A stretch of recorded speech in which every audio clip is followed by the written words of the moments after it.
Hindi po dapat tayo magpalunod sa anumang stress na ating pinagdadaanan. You don't have to live a life of anxiety.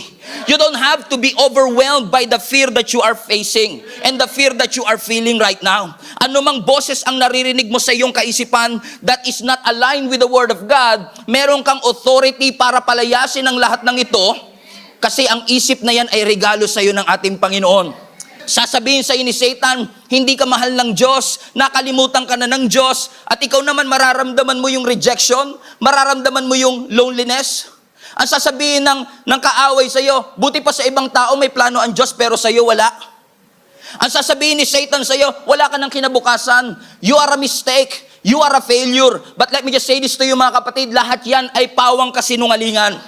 Sapagkat mahal tayo ng Diyos, nagmamalasakit ang Panginoon sa atin. In fact, the presence of that voice in your head na mga negative thoughts is a sign that you are under attack mentally.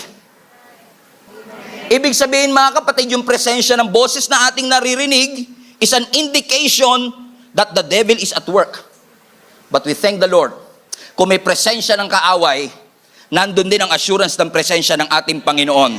That you can be free from every mental torment that you are facing right now. Na yes, sa iyong pananaw wala ng pag-asa, but with Jesus, there is no hopeless situation. There is no hopeless case in Jesus Christ. Can I get an amen mga kapatid? Palapakan natin ang ating Panginoon.